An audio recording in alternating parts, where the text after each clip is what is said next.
नमस्कार मित्रांनो, मी लाईफ लेसन्समध्ये आशिष हाडके आपल्या सगळ्यांचं स्वागत करतो. लाईफ लेसन्स आत्ता पुढल्या 1-1.5 महिन्यासाठी आपण सेटवर कॉन्सन्ट्रेट करतोय. आता सेट ही जी एक्झाम आहे ती नेट सेटच्या अनुषंगाने किंवा कुठल्याही रिसर्च फील्डमध्ये तुम्हाला लेक्चररशिपमध्ये जायचं असेल, प्रोफेसर म्हणून काम करायचं असेल तर ती क्वालिफाय करणं गरजेचं आहे. खूप वेळ घेणार नाही. याच्या आधीचे 2 जे सेशन्स आहेत ते थोडेसे वेगळ्या विषयावर होते आणि आत्ता आपला जो दुसरा विभाग आहे, या परीक्षेसाठी जो अभ्यास आपण करतोय त्याच्यामधला दुसरा विभाग आपण बघतोय, संशोधन विषयक दृष्टिकोन म्हणजे रिसर्च ॲप्टिट्यूड. आता या रिसर्च ॲप्टिट्यूडमध्ये म्हणजे संशोधन विषयामध्ये नेमकं काय आहे ते थोडंसं जाणून घेण्याचा प्रयत्न करू, समजून घेऊ. कारण मला असं वाटतं आणि आय बिलीव्ह की जेव्हा आपण एखादा अभ्यास, एखादी गोष्ट, एखादी ॲक्टिव्हिटी समजून घेतो, अंडरस्टँड करतो, तर ती जास्त वेळ लक्षात राहते आणि मध्ये सुद्धा आपण चांगल्या प्रकारे ते लिहू शकतो, त्याची उत्तरं देऊ शकतो, लक्षात राहतं. बेसिकली मेमरी स्ट्रॉंग करायची असेल तर कुठलं औषध घेण्याची मला तरी गरज वाटत नाही आणि गमतीचा विषय नाही आहे. पण तुम्ही जर वाचन केलं आणि ते वाचलेलं समजून घेतलं, अगदी आयुष्यभर लाईफ टाईमसुद्धा तुमच्या लक्षात राहू शकतो. मित्रांनो, संशोधन म्हणजे काय हे थोडंसं आपण लक्षात घेऊ आधी. संशोधनाचा जो विषय आहे त्याच्यावर आपण भाष्य करतोय, कारण याच्याशी निगडीत 7 एप्रिलला होणारी जी सेट एक्झाम आहे त्याच्यासाठी भरपूर प्रश्न ऑब्जेक्टिव्ह पॅटर्नमध्ये येणार आहे. तर मग सार लक्षात घेणं गरजेचं आहे. म्हणजे जे क्वेश्चन आन्सर्स आहेत ऑब्जेक्टिव्ह, जसे वेगवेगळे पुस्तकं आता मार्केटमध्ये उपलब्ध आहे, तुम्ही अभ्यास करून त्याचा सराव करू शकता. पण जर अंडरस्टँडिंग असेल तर उत्तर लक्षात ठेवायला सोपं पडतं. तर पुन्हा एकदा सर्वांचं स्वागत. संशोधन म्हणजे काय थोडंसं लक्षात घेऊया. संशोधनाचा अर्थ काय? कोणत्याही ज्ञान शाखेमध्ये नवीन तत्व शोधण्यासाठी आणि जुनं तत्व परीक्षणासाठी, म्हणजे जुन्या गोष्टीला त्याचं परीक्षण करण्यासाठी तयार केलेला चिकित्सक आणि पद्धतशीर सिस्टमॅटिक प्रॉपर मेथड यूज केलेला अभ्यास म्हणजे संशोधन. परत एकदा रिपीट करतो, कोणत्याही ज्ञान शाखेमध्ये नवीन तत्व शोधणे आणि जुन्या तत्वांचं परीक्षण करणे, हा चिकित्सक आणि पद्धतशीर पद्धतीने केलेला जो अभ्यास असतो त्याला आपण संशोधन म्हणतो. आता या संशोधनामध्ये जेव्हा शिक्षक म्हणून, प्रोफेसर म्हणून, लेक्चरर म्हणून मी शिकवण्यासाठी रेडी होत असतो, त्या परीक्षेची मी तयारी करत असतो, तेव्हा सामाजिक शिक्षणावर सुद्धा भर असतो. तर सामाजिक शिक्षण काय म्हणतं? सामाजिक जीवनाबद्दलची एक व्याख्या इथे आपण बघू की सामाजिक शिक्षण, सामाजिक संशोधन हा विषय आपल्याला कसा डिफाईन करता येईल. त्यामध्ये म्हटलं की सामाजिक जीवनासंबंधी नवीन तथ्यांचा शोध घेण्यासाठी आणि विद्यमान अस्तित्वात असलेले जे तथ्य आहेत त्यांची व्याप्ती वाढवण्यासाठी किंवा जुन्या तथ्यांचं पुनर्स्पष्टीकरण, त्याचं अंडरस्टँडिंग आणखी वारंवार करून घेण्याची जी एक पद्धतशीर आणि वैज्ञानिक प्रक्रिया आहे त्याला म्हणतात सामाजिक संशोधन. आता ह्या व्याख्या आपल्या लक्षात आल्या की मला तत्व, जुने तत्व, नवीन तत्व ते लक्षात घ्यायचे आहे, त्याची पद्धतशीर मांडणी करायची आहे, त्याची चिकित्सा करायची आहे आणि संशोधनाचे रिझल्ट्स द्यायचे आहे. म्हणजे संशोधन प्रक्रिया ही कशी रन होते ते व्याख्येवरून आपल्याला थोडक्यात लक्षात आलेलं आहे. आता आपल्याला बघायचं आहे की याचे मूलभूत तत्व काय. बेसिकली जेव्हा संशोधक, एखादा चिकित्सक, एखादा वैज्ञानिक, तो कुठल्याही क्षेत्रातला असू शकतो, सामाजिक वैज्ञानिक सुद्धा असतात. जसं आता फिजिक्स, केमिस्ट्री, बायोलॉजीचं रिसर्च सेक्टरमध्ये, स्पेस रिसर्च सेक्टरमध्ये किंवा एखाद्या मॅथमॅटिक्समध्ये काहीतरी नाविन्यपूर्ण संशोधन करणारा मॅथमॅटिशियन असतो, तसंच सामाजिक जीवनामध्ये, सामाजिक संशोधनामध्ये सुद्धा बरेचसे असे घटक येतात जे शिक्षकाला आपल्या विद्यार्थ्यांपर्यंत पोचवायचे असतात, पोचवणं अपेक्षित असते. तेव्हा कुठं ते अंडरस्टँडिंग तुमच्यापासून दुसऱ्यापर्यंत पोचतं आणि पुढली पिढी घडण्यासाठी त्याचा फायदा होतो. मी अवांतर याच्यासाठी तुमच्याशी थोडंसं बोलतोय अभ्यासाव्यतिरिक्त, कारण फक्त रटाळ तुम्हाला मला शिकवायचं नाही, कारण मी शिकवू पण शकत नाही. मी फक्त तुमच्याशी शेअर करतोय. मी पण एक विद्यार्थीच आहे. त्याच्यामुळे मी तुम्हाला तुमच्याशी हे शेअर करतोय की अभ्यासाची जी पद्धत आहे ती अंडरस्टँडिंगची असणं जास्त गरजेचं आहे. पुन्हा वळू आपल्या टॉपिककडे. संशोधन विषयक दृष्टिकोन म्हणजे रिसर्च ॲप्टिट्यूड. आता याच्या संशोधनाचे जे मूलभूत तत्व आहे ते काय म्हणतात? पहिलं महत्त्वपूर्ण तत्व आहे ते म्हणजे अनुभव प्रामाण्यता, म्हणजे एम्पेरिकल मेथड किंवा ॲप्टिट्यूड.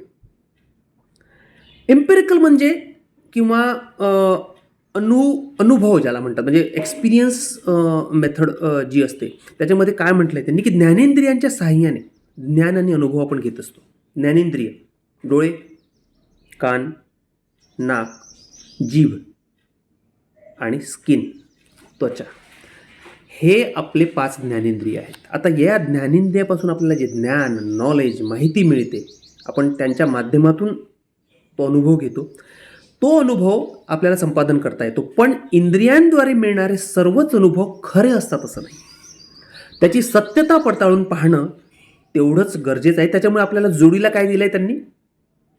सृष्टीनी, प्रकृतीनी, परमेश्वराने, देवानी आपल्या आईवडिलांच्या माध्यमातून आपण जो जन्म घेतला तर 5 ज्ञानेंद्रिय तर दिले, 5 कर्मेंद्रिय पण दिले. सोबत आपल्याला बुद्धी आणि तर्क वितर्क करण्याचं एक यंत्र दिलं आहे, ते दिसत नाही. म्हणजे 5 ज्ञानेंद्रियाच्या माध्यमातून मिळणारे अनुभव ते त्याची सत्यता पडताळून पाहण्यासाठी आपल्याला बुद्धी आणि तर्क या विषयावर सुद्धा सारखंच काम करावं लागतं. मग आता बुद्धी आणि तर्काच्या जोरावर आपल्याला ज्ञानेंद्रियांपासून मिळालेले जे अनुभव आहेत ते आपण काय करतो? तपासून पाहतो. सुंदर विवेचन आहे. पुस्तकाच्या रूपानंच मी तुमच्यापर्यंत पोहोचवतोय. मनातलं काहीही असं वेगळं सांगत नाही. पण अभ्यासाची ही पद्धत जास्त स्ट्रॉंग आणि सक्षम आहे, कॅपेबल आहे, इफेक्टिव्ह आहे असं नेहमी मला वाटतं.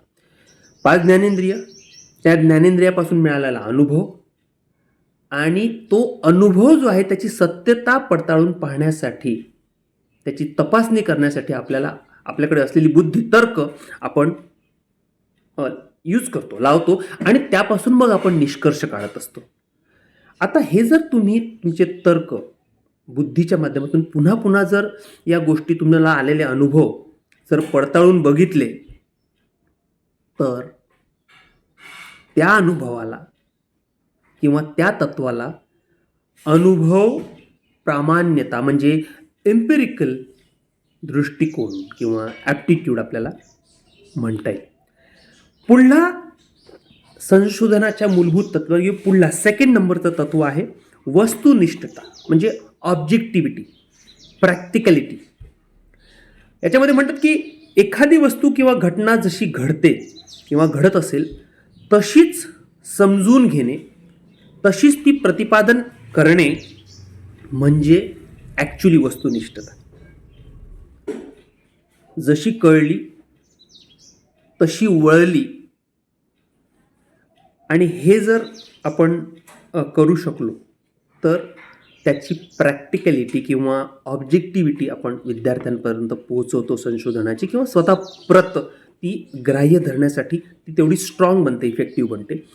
आता याच्यामध्ये आणखी एक भाग त्यांनी सांगितला आहे खूप सुंदर, की व्यक्तिगत भावभावना बाजूला ठेवून तुम्हाला कुठल्याही गोष्टीच्या संशोधनाच्या ॲक्टिव्हिटीमध्ये तार्किक विश्लेषण करून निष्कर्ष काढायचा आहे.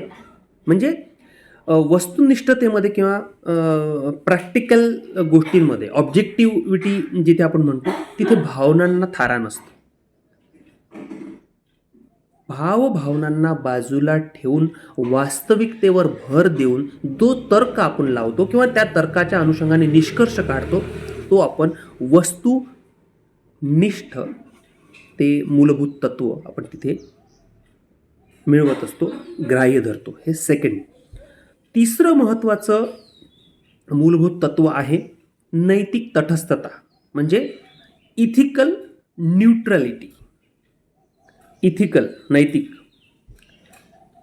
नैतिकता म्हणजे त्या सत्यता पडताळून पाहण्यासाठी तुम्हाला तुमचे काही प्रिन्सिपल्स जपावे लागतात जे अगदी खरं सांगतात, प्रामाणिकपणे सांगतात, निस्वार्थ भावनेनं सांगतात.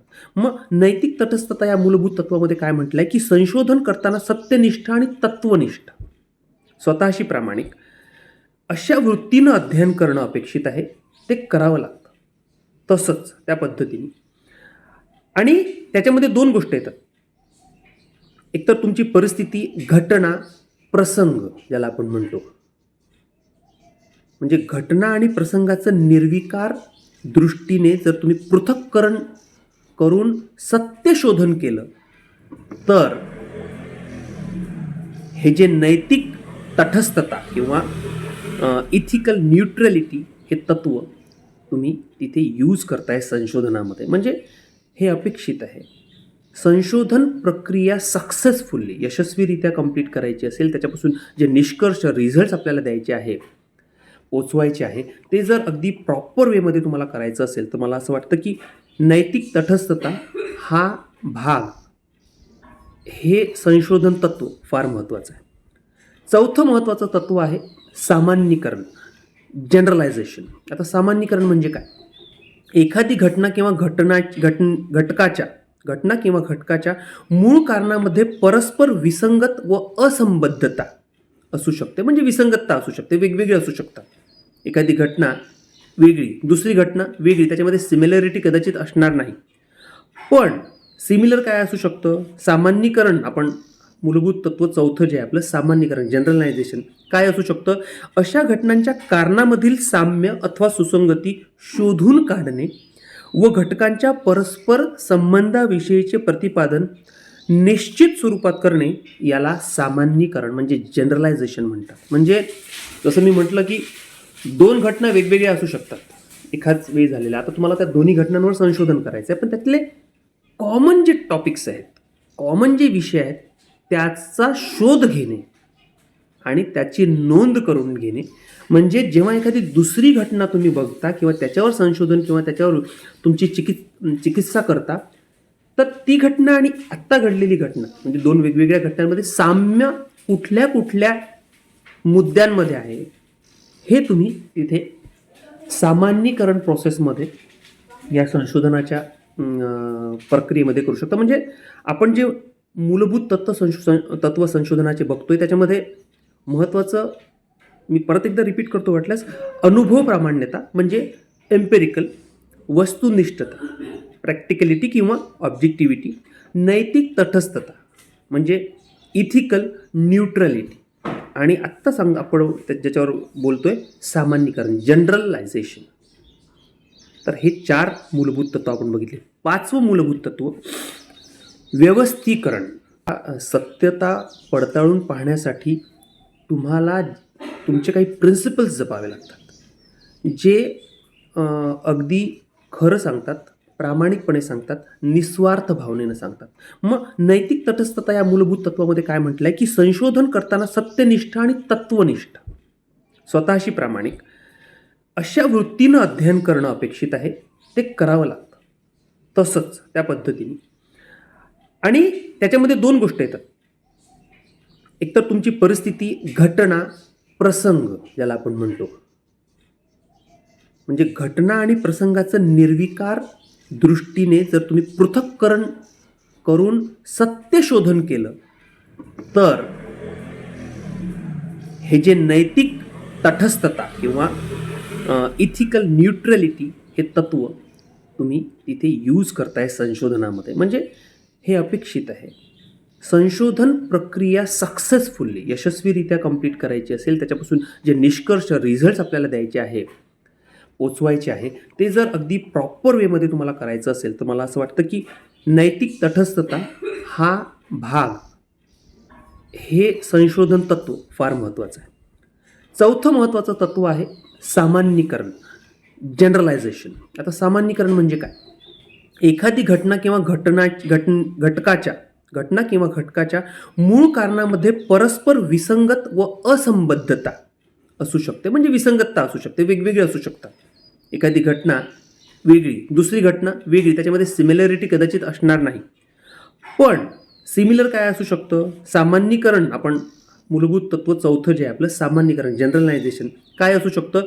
अशा घटनांच्या कारणामधील साम्य अथवा सुसंगती शोधून काढणे व घटकांच्या परस्पर संबंधाविषयीचे प्रतिपादन निश्चित स्वरूपात करणे याला सामान्यीकरण म्हणजे जनरलायझेशन म्हणतात. म्हणजे जसं मी म्हटलं की दोन घटना वेगवेगळ्या असू शकतात एकाच वेळी झालेल्या. आता तुम्हाला त्या दोन्ही घटनांवर संशोधन करायचं आहे, पण त्यातले कॉमन जे टॉपिक्स आहेत, कॉमन जे विषय आहेत, त्याचा शोध घेणे आणि त्याची नोंद करून घेणे.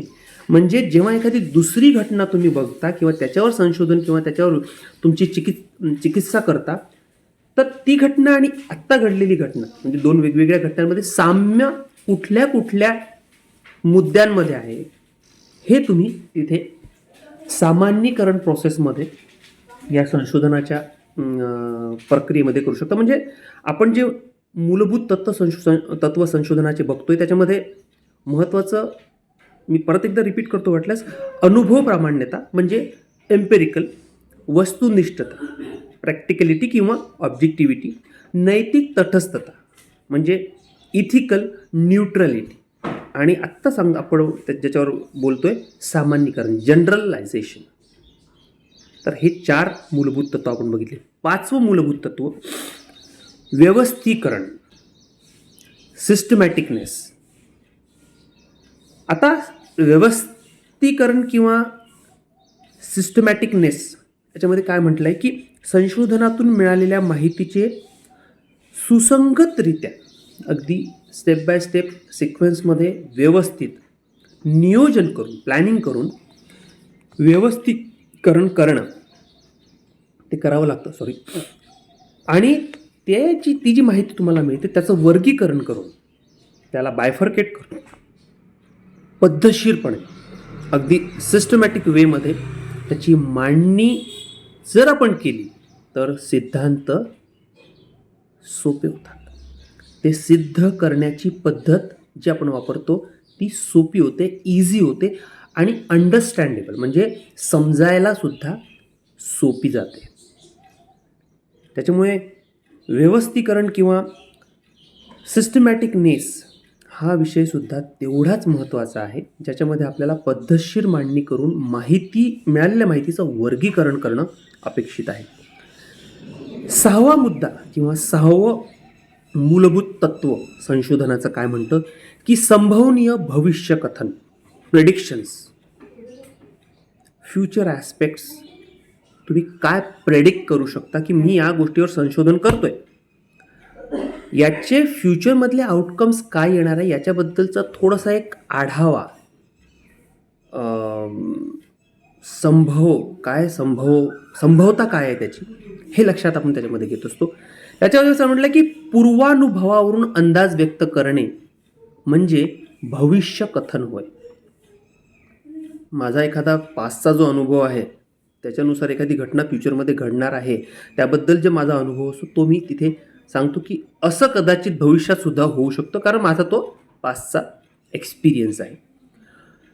संभवनीय भविष्यकथन या मूलभूत तत्वामध्ये आणखी पुढे म्हणतात की संशोधनाच्या आधारावर विशिष्ट परिस्थितीमध्ये काय घडेल हे सांगता येते. माझा अनुभव, मी वर्तमानामध्ये करत असलेलं संशोधन याच्या आधारावर भविष्याचं कथन काय होऊ शकतं, एक प्रॉबॅबिलिटी ज्याला म्हणतात, प्रेडिक्शन्स आपण ठरवू शकतो.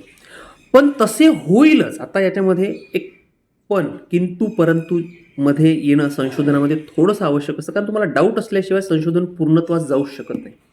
डाऊट याच्यासाठी असावा लागतो की मी जे करतोय एखादी गोष्ट, ते संशोधन असो, चिकित्सकता असो किंवा काही वैज्ञानिक प्रयोग असो, त्याच्यामध्ये मला प्रत्येक वेळी थोडा कधीतरी प्रश्न पडला पाहिजे की whether this is okay or not. मी ते पडताळून पाहण्याचा, तपासून पाहण्याचा नेहमी प्रयत्न केला पाहिजे, तर्क आणि बुद्धीच्या माध्यमातून. मग या संभवनीय भविष्यकथन तत्वामध्ये काय म्हटलेलं आहे शेवटी की तुम्ही जो अंदाज लावणार आहात, प्रिडिक्ट करणार आहात, ते तसे होईलच याची शाश्वती याच्यामध्ये नसते, आणि म्हणूनच याला कदाचित भविष्य कथन किंवा पूर्वकथन असं तत्वाला नामकरण त्यांनी दिलेलं आहे. म्हणजे आता 6 तत्व आपले झाले. 7वं लास्ट बट नॉट लिस्ट शेवटचं संशोधनाचं मूलभूत तत्व काय म्हणतं? प्रकट पद्धती म्हणजे पब्लिक मेथड. आता पब्लिक मेथडमध्ये ते म्हणतात की संशोधनाचे निष्कर्ष सर्वांना खुले असतात. मी जे पण संशोधन करतो ॲज अ वैज्ञानिक संशोधक, ते सर्वांसाठी पब्लिकली ओपन असतात. बरोबर आहे? मग या निष्कर्षांचे परीक्षण चिकित्सक वृत्तीने केले जाते. त्यावर टीका करता येते. तुम्ही तुमचा थेसिस समराइज्ड जे तुमच्याकडे आलेल्या तपासणीचा अहवाल आहे सादर केला. पब्लिकमध्ये तो गेल्यानंतर काय होतं की तुम्ही काढलेल्या निष्कर्षाचं तुम्ही तपासणीच्या बरोबर त्याच्यावर केलं. आता त्याचं परीक्षण केलं जातं की whether it is okay, good, true or not. Okay, good और ट्रू ऑर नॉट, त्याची सत्यता पडताळून पाहिली जाते. आणि चिकित्सक वृत्तीने ते केलं जातं की लेट से मी एखादं संशोधन करून तुमच्यासमोर ठेवलं. टीका करणारा माणूस किंवा त्याच्यावर बोलणारा माणूस तो काय करत असतो? आधी त्याची चिकित्सा करतो, अभ्यास करतो आणि मग तुमच्यापर्यंत येतो की याच्यामध्ये ही चूक आहे किंवा हे ओके आहे.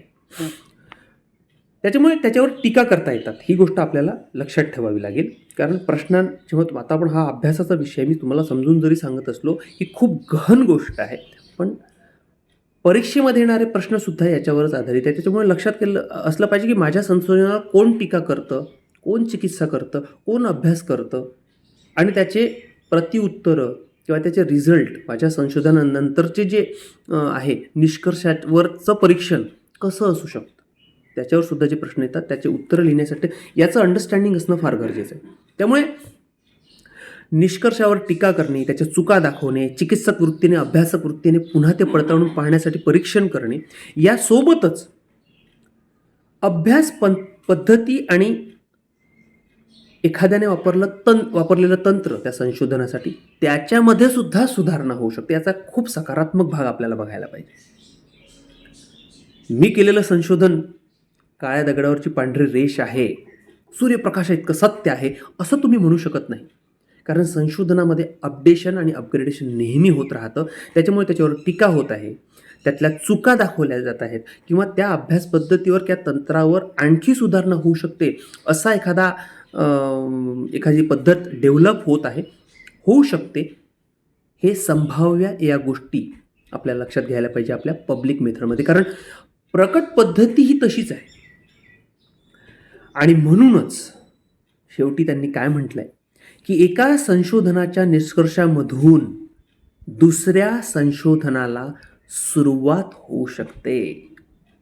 म्हणजे आपण जेव्हा या सेशनला सुरुवात केली तेव्हा मी काय म्हटलं की संशोधनाची व्याख्या आणि संशोधन करण्यासाठी लागणारे मूलभूत तत्व, जसे हे 7 तत्व आपण बघितले, 7व्या तत्वामध्ये त्यांनी म्हटलं आहे की प्रगट पद्धतीमध्ये जेव्हा माझं संशोधन निष्कर्ष पब्लिक होतो तर ते संशोधन एक पहिलं तुमचं संशोधन आहे त्या ॲक्टिव्हिटीवर, त्या घटनेवर, त्या प्रसंगावर, त्या माणसावर किंवा त्या पर्टिक्युलर गोष्टीवर.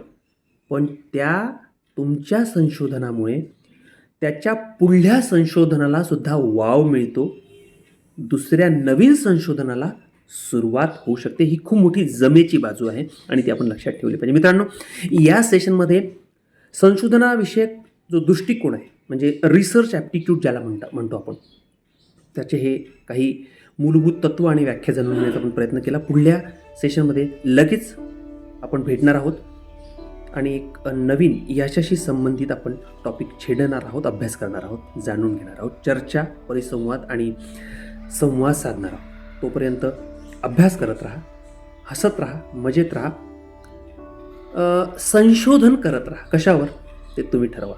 मी आशिष हाडके आपली रजा घेतो. लाईफ लेसन्स सेट करायचे आहेत स्वतःसाठी आणि आपल्या विद्यार्थ्यांसाठी. काळजी घ्या, अभ्यास करा. धन्यवाद.